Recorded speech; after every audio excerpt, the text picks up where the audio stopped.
নির্বাচনের আগে এক সাক্ষাৎকারে বলেছিলেন, মানে ইনসিডেন্টালি সে সাক্ষাৎকারটাও আসলে আমাদেরকেই দেওয়া, যে এই নির্বাচনের ফলাফলটা বাংলাদেশের রাজনীতির জন্য খুব গুরুত্বপূর্ণ। কারণ যারা এই রাজনীতিতে হারবে বা যে এই নির্বাচনে হারবে তাদের অস্তিত্ব থাকবে না, তারা রাজনৈতিক অস্তিত্ব হারাবে। এবং যারা তাদেরকে সমর্থন করবে, অর্থাৎ হারু পার্টিকে যারা সমর্থন করবে, তারাও আসলে রাজনৈতিক অস্তিত্ব হারাবে। আমাদের প্রশ্নটা একটু বড়। আমি বলতে চাই যে এই নির্বাচনে আসলে কে জিতলো, কে হারলো, এবং এটা যদি আপনি আমাদেরকে একটু বলেন। এবং রাজনৈতিক অস্তিত্বের প্রসঙ্গে আপনি 25শে মার্চ 2024 সালে কি বলছেন সেটার দিকে আমি একটু নজর করছি। কারণ আপনি বলছেন, আমি আপনাকে কোট করছি, বর্তমানে আওয়ামী লীগ রাজনৈতিক দল হিসেবে অস্তিত্ব হারিয়ে ফেলেছে বলে আপনি মন্তব্য করেছেন। আপনি বলেছেন শুধু সরকার হিসাবে আওয়ামী লীগ ঠিক আছে, রাজনৈতিক দল হিসাবে আওয়ামী লীগের যে চরিত্র হওয়ার কথা তা থেকে তারা দূরে সরে গেছে, সামনের দিকে পাপেট অর্থাৎ পুতুল ছাড়া রাজনৈতিক দল থাকবে কিনা তা নিয়ে সন্দেহ সৃষ্টি হয়েছে। আপনি আগে বলেছিলেন যে যারা হারবে তাদের রাজনৈতিক অস্তিত্ব থাকবে কিনা সেটি নিয়ে সন্দেহ আছে। আপনি এখন বলছেন যে আওয়ামী লীগ তার রাজনৈতিক দলের অস্তিত্ব অর্থাৎ পলিটিক্যাল অস্তিত্ব হারিয়ে ফেলেছে এবং ভবিষ্যতে পুতুল ছাড়া রাজনৈতিক দল থাকবে কিনা সেটি নিয়ে আপনার সন্দেহ আছে। আপনি যদি একটু ব্যাখ্যা করেন। আমি এখনো একই কথা বলছি, আমি পার্লামেন্টে এই কথাটা বলেছি। আমি পার্লামেন্টে বলেছি যে এই নির্বাচনের পরে জিতেছে হলো সরকার বলা যায়, বা কিছুটা হলো দলীয়ভাবে আওয়ামী লীগ, কিন্তু রাজনীতিক ক্ষতিগ্রস্ত, মানে রাজনীতির ভবিষ্যৎ যেটা আমি বলতে চাইছি, এখন এটা বলছি, আমি স্ট্রংলি বলছি যে রাজনীতি বলতে যেটা আমরা বুঝি, রাজনৈতিক দল এবং তাদের একটা গণমুখী কিছু কর্মসূচি এবং কিছু আদর্শ থাকবে।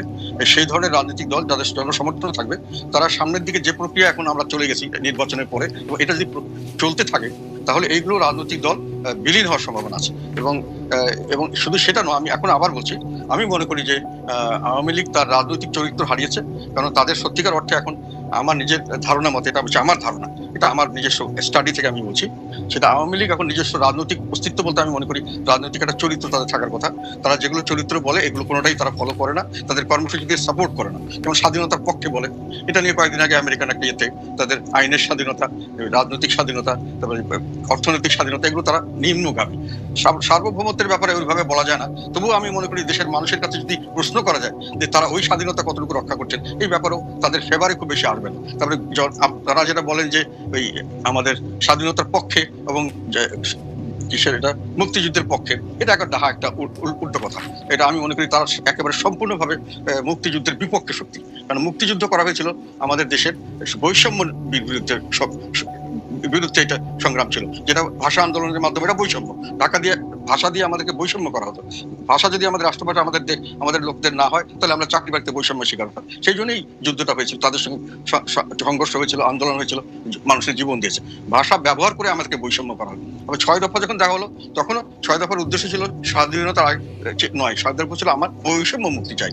তখন এটা হলো না, অ্যাটাক করা হলো, তখন জনগণ সিদ্ধান্ত নিল আমার একটা নিজস্ব দেশ চাই, সেই দেশটা হবে প্রজাতন্ত্র, এটা সবচেয়ে বড় কথা, প্রজাদের দেশ হবে, যাতে করে আমি বৈষম্য মুক্ত সমাজ করতে পারি, যাতে করে আইনের শাসন এবং ন্যায় বিচার ভিত্তিক সমাজ করতে পারি। ফলে এটাই ছিল মুক্তিযুদ্ধের আর স্বাধীনতা যুদ্ধের চেতনা। আমি প্রজাতন্ত্র চাই, আমি রাজতন্ত্র চাই না। সেখানে প্রজারা হবে দেশের মালিক, প্রজারা তাদের প্রতিনিধি ঠিক করবে, তারা তাদের প্রতিনিধিদেরকে তাদের কথা মতো চলতে বাধ্য করবে, না চললে তাদেরকে পরিবর্তন করবে। এখন আওয়ামী লীগ এগুলো সবগুলো ভায়োলেট করছে এবং তারা বৈষম্য সৃষ্টি করতে বিভিন্নভাবে আওয়ামী লীগ, নন আওয়ামী লীগ এবং তাদের বিভিন্ন ক্যাটাগরি করছে। তারা মুক্তিযুদ্ধের যে স্বাধীনতা যুদ্ধের প্রজাতন্ত্র, এখন প্রজাতন্ত্র বলে বাংলাদেশকে ঠিক মতো বলতে গেলে প্রজাতন্ত্র বলা যাচ্ছে না, যেহেতু এটা এখন একটা ডিক্টেটোরিয়াল রুল, স্বৈরতন্ত্র হয়ে গেছে, প্রজাতন্ত্র নয়। মুক্তিযুদ্ধে তারা এটা কিছুই মানছে না। আচ্ছা, আমি এখন বলি, কাজেই তাদের কর্মসূচির সঙ্গে তাদের আইডিওলজি মিলছে না। এখন আমি যেটা বলতে চাচ্ছি, তারা তাদের রাজনৈতিক চরিত্র হারিয়েছে। এখন যেটা তাদের হয়েছে, আমার ধারণা মতো, এটা আমি জানি না কে কিভাবে নেবে, এটা আমি it is open for discussion, এটা মানে ক্রিটিসাইজও করতে হবে। সেটা হলো তারা এখন একটা কাল্ট হয়ে গেছে, তারা অ্যাকচুয়ালি কোনো রাজনৈতিক দল নেই।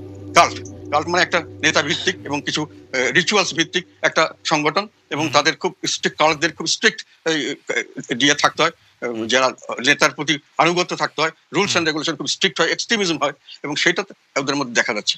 আমি যেটা দেখতে পাচ্ছি যে রাজনৈতিক দল হিসেবে তারা যেটা কাজ করতে চাচ্ছে, এগুলো সব কাল্টের কাজ।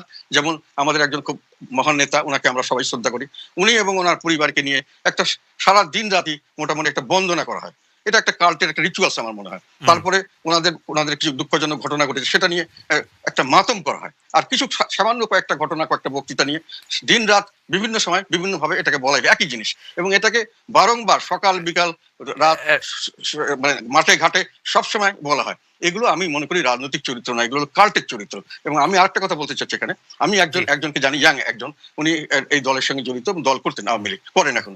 উনি এক ভদ্রলোককে খুব পছন্দ করতেন, তার জ্ঞান বুদ্ধি বা সেসব কারণে, এবং উনি যখন দেখলেন যে ওনার দলের শীর্ষ নেতা তাকে পছন্দ করেন না, তখন উনি ওটা থেকে দূরে সরে আসলেন। তার মানে যে কাল্টিজম, মানে ওখানে আমার ব্যক্তিগত বিষয় এখানে আসবে না।